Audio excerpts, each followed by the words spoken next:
Bienvenidos al siguiente video en el que presentaremos las aplicaciones del álgebra lineal en la ingeniería electrónica. Para observar cómo se aplica el álgebra lineal dentro de la ingeniería electrónica, tomaremos como ejercicio el siguiente circuito eléctrico básico, en el cual lo que se busca es encontrar las corrientes que circulan por las 5 mallas del circuito. Como podemos ver, una malla es una trayectoria cerrada dentro de un circuito en el cual circula cierta corriente. En el circuito de ejemplo podemos ver remarcadas las 5 diferentes mallas de las cuales queremos conocer su valor. Para empezar, nombraremos cada malla para poder identificarla y tener un orden más adecuado de nuestros valores. Esta será la malla 1, la malla 2, la malla 3, la malla 4 y la malla 5. Para conocer el valor de cada una de esas mallas, empezaremos por analizar la ley de corrientes y la ley de voltajes de Kirchhoff.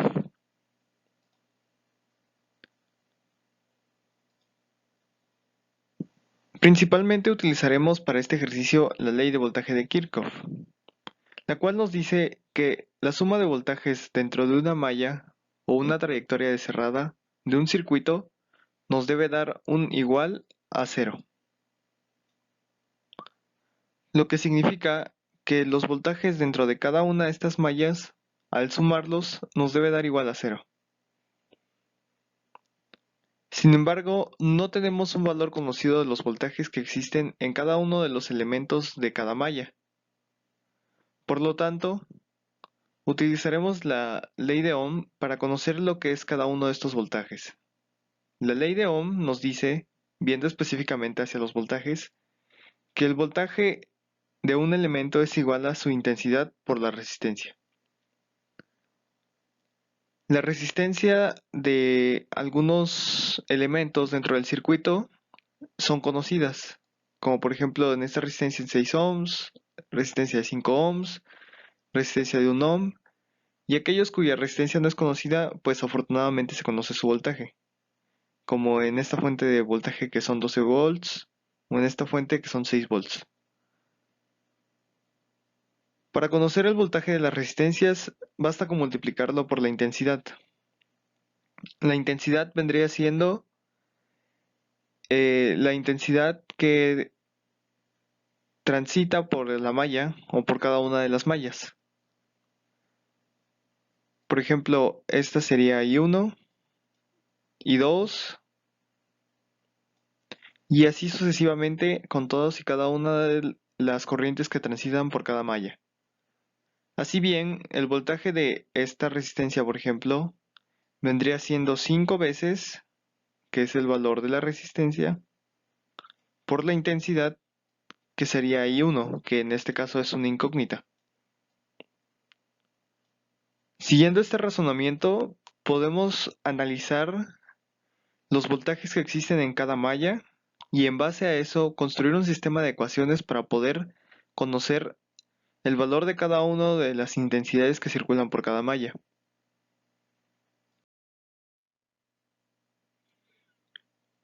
Así bien, analizando todos los valores que acabamos de plantear, podríamos iniciar el planteamiento de ecuaciones de nuestro circuito eléctrico por la malla 1, tomando en cuenta el signo de cada uno de los componentes. En la diapositiva anterior marcamos la dirección en la que las intensidades se comportarían, por lo que sería bueno empezar en el sentido horario para así poder tener una ubicación del planteamiento de nuestros valores. Al momento de plantear las ecuaciones tenemos que tomar el primer signo que la flecha toque del componente que estamos analizando y tomar en cuenta de que cuando la corriente entra por un componente como una resistencia, entra con un signo más y sale con un signo menos. En casos en el que hay dos corrientes interfiriendo, al analizar la malla se sumará el valor que va en la dirección que estamos analizando y se restará el valor que existe en contraposición a esa corriente, para así encontrar el voltaje en base a una diferencia de corrientes. Para construir las ecuaciones de la primera malla, tendríamos que restamos 12 volts, 12 como valor numérico, ya que no tenemos incógnitas, más la suma de todas las resistencias, que sería 5 más 1 más 6, 12 y 1, menos 1 y 4. Recordemos que este es I4. Al ir en el sentido contrario a nuestro I1, se tiene que restar el voltaje multiplicado por la resistencia. Como esta resistencia es 1, pues se queda como 1 y 4. Y restamos el voltaje de esta resistencia, que igual está yendo en el sentido contrario, que sería 6 veces I2. Gracias a las leyes de voltaje de Kirchhoff, vemos que toda esta suma es igualada a 0. Entonces esta podría funcionar como nuestra primera ecuación de un sistema de ecuaciones en el que las incógnitas son I1, I2, I3, I4 e I5. Siguiendo el mismo razonamiento, planteamos las demás ecuaciones. En este caso, I2 se suman todos los componentes de I2, 6 más 1 más 1 más 8 son 16. En este caso no tenemos fuentes de voltaje, entonces el siguiente componente que se analizan son las corrientes que van en sentido contrario a la corriente I2. En este caso sería menos 6 y 1, porque en este caso I1 va en sentido contrario a I2, menos I4, porque está multiplicado por una resistencia de 1, menos I5, porque igualmente está multiplicado por una resistencia de I1, y menos 8 y 3, porque es la resistencia de 8 ohms multiplicada por la intensidad 3. Continuamos con la tercera malla. La suma de las resistencias, en este caso, nos da 15, 8 más 1, 9 y 6, 15. Ahora, en este caso, sí tenemos un componente de voltaje, que es esta fuente de 9 volts. Siguiendo el sentido de la corriente, encontramos que el primer signo que toca es negativo. Entonces se lo restamos a nuestra ecuación, menos 9. Tomamos en cuenta todas aquellas corrientes que van en sentido contrario de nuestra corriente que estamos analizando. En este caso sería I2 e I5, por lo cual restamos el voltaje de I2 e I5, que sería menos 8 I2 por la resistencia de 8 ohms y menos I5 porque la resistencia es de 1. Analizando la cuarta malla, obtenemos que la fuente de voltaje, siguiendo el sentido de la corriente que planteamos, toca primero con un signo negativo, por lo tanto se resta menos 6. Se suma la cantidad de resistencia total o la suma de las resistencias dentro de nuestra trayectoria cerrada, la cual sería 3 más 1 más 1, serían 5. Aquí faltó señalar, es una resistencia de 2 ohms, una disculpa, lo que nos daría un total de 7 ohms. A esto hay que restarle las corrientes que van en sentido contrario a nuestra malla, las cuales serían menos 2 y 5, que son estos 2 ohms en esta corriente 5, menos I2, que es el producto entre la resistencia de 1 ohm y la malla, la corriente de la malla 2, y menos I1, que es la resistencia de 1 ohm multiplicado por la corriente de la malla 1. Todo esto igualado a 0. Finalmente, analizaremos la ecuación de nuestra malla 5. En esta malla realizaremos el mismo análisis que en las demás. Se realiza la suma de resistencias dentro de la malla, que serían 2 más 4 más 1, nos daría 8 y 5. Realizamos la resta de aquellas mallas que tienen una corriente en sentido contrario al planteado en nuestra malla que estamos analizando. En este caso sería I4 multiplicado por 2, que es el valor de la resistencia, menos I2 multiplicado por 1, que es el valor de la resistencia, y menos I3 multiplicado por 1, que es el valor de resistencia. Siguiendo la trayectoria de nuestra corriente planteada, encontramos una fuente de voltaje en la cual en primera instancia se topa con un signo menos, por lo tanto necesitamos restarle ese valor numérico de 10 a nuestra ecuación e igualarla a 0. Una vez obtenidos estos valores tendríamos planteado lo que vendría siendo un sistema de ecuaciones de 5 incógnitas para el cual tendríamos que encontrar el valor de cada una de las intensidades. Los métodos básicos de solución de ecuaciones representarían una dificultad muy grande para solucionar este sistema de ecuaciones, ya que tomar tantas variables y emplear métodos de solución básicos extendería demasiado el desarrollo de nuestro sistema de ecuaciones y nos tomaría mucho tiempo encontrar las soluciones. En este momento es en el que entra el álgebra lineal a plantearnos una forma más eficiente de solución. Al interpretar los valores como una matriz, en lugar de variables, tenemos simplemente números y podemos tratarlo como una matriz con todas las características de una matriz. Por lo tanto, podríamos separar esta matriz en una matriz cuadrada, que vendría siendo la matriz que contiene a las variables, y una matriz de resultados, podría decirse, de igualaciones que resultan de despejar las fuentes de voltaje, pasarlas al otro lado, ya que son valores numéricos más que variables. Y podemos empezar a trabajar con esta matriz cuadrada para llegar a una solución de nuestro sistema de ecuaciones. Por lo tanto, para encontrar en primera instancia nuestra solución a nuestro sistema de ecuaciones, podríamos obtener la determinante de nuestra matriz cuadrada. Para esto lo más fácil sería hacer una columna, bueno, una matriz triangular de ceros abajo, para que al encontrar el determinante simplemente tendríamos que multiplicar la diagonal central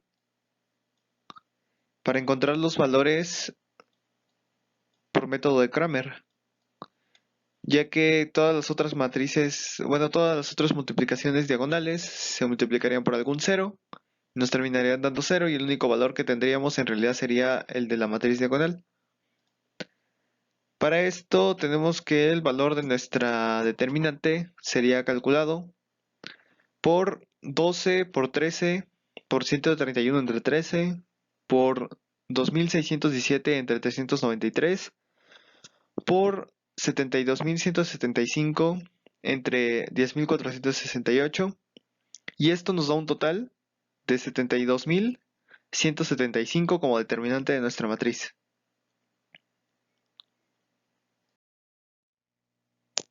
Ahora bien, para continuar con el cálculo de nuestro sistema de ecuaciones, lo que necesitamos hacer es encontrar la adjunta de nuestra matriz. Para ello, basta con encontrar cada uno de los determinantes, bueno, de los cofactores de cada uno de los valores, los cuales se encuentran tapando la columna y la fila, y la matriz resultante se le calcula su determinante. A esta matriz de cofactores también le aplicaremos transpuesta para encontrar la matriz adjunta. Como vemos, al tapar el valor de 12, nos queda esta matriz. Y al calcular la determinante de esta matriz, nos quedaría el valor de 8612. Como su posición es 1, 1, al aplicar transpuesta queda en el mismo lugar. Por lo tanto, bastaría con dejarlo en esa posición. Ahora bien, tomando como ejemplo el menos 6, tenemos que al tapar la columna y la fila en la que se encuentra, obtendríamos un valor de 4803 de la determinante de la matriz que resulta. Su posición es 1, 2, así que al aplicar transpuesta, obtendríamos que el valor se encuentra en la posición 2, 1. Se realiza el mismo procedimiento con todos y cada uno de los valores dentro de nuestra matriz para encontrar la matriz adjunta. Como sabemos por las propiedades de las matrices, podemos encontrar la inversa de una matriz multiplicando la matriz adjunta por 1 entre el determinante, o dividiendo cada uno de los valores de nuestra matriz por la determinante. Por lo tanto, la inversa de nuestra matriz sería la matriz adjunta multiplicada por 1 entre 72.175, que es la determinante que encontramos hace un momento. Ahora que tenemos la matriz inversa, lo único que necesitamos es multiplicarla por nuestra matriz de resultados. Como vemos en esta presentación, tenemos nuestra matriz de resultados encontrado de nuestro sistema de ecuaciones. A esta matriz hay que multiplicarla por la inversa de nuestra matriz cuadrada de variables para así poder encontrar una matriz de soluciones.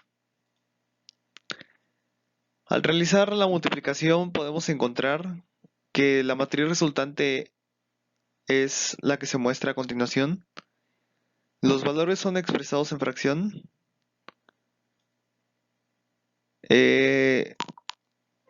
Este procedimiento, o para este caso, lo que necesitamos son valores numéricos para poder saber exactamente el valor de la corriente. En este caso, la multiplicación de estas dos matrices es tomada en cuenta multiplicando para encontrar el primer valor. Se multiplica 12 por el valor en la posición 1, 1 de la matriz cuadrada. A esto se le suma 6 por el valor en la segunda posición de la matriz. Se le suma 0 por el valor en la tercera posición, 9 por el valor en la cuarta posición y 10 por el valor en la quinta posición. Esto nos daría el valor de 156.627 y solo haría falta dividirlo entre la determinante de la matriz. Una vez que se aplique el mismo procedimiento a todos y cada uno de los valores, obtendremos lo que vendría siendo una matriz que nos contiene la solución de nuestro sistema de ecuaciones. Lo único que nos haría falta sería realizar la división para encontrar los valores numéricos. Una vez realizada la división podemos tener que los valores, tomando en cuenta puntos decimales, son los siguientes. Por lo tanto, podríamos concluir que el valor de la intensidad 1 sería de 2.17 amperes. El valor de la intensidad 2 sería de 1.991 amperes. De la intensidad 3 sería 1.18, 181 amperes. La intensidad 4 sería 2.094 amperes. Y de la intensidad 5 serían 2.2489 amperes. Una vez que obtenemos estos valores, quedaría solucionado nuestro problema y terminaría nuestro ejercicio.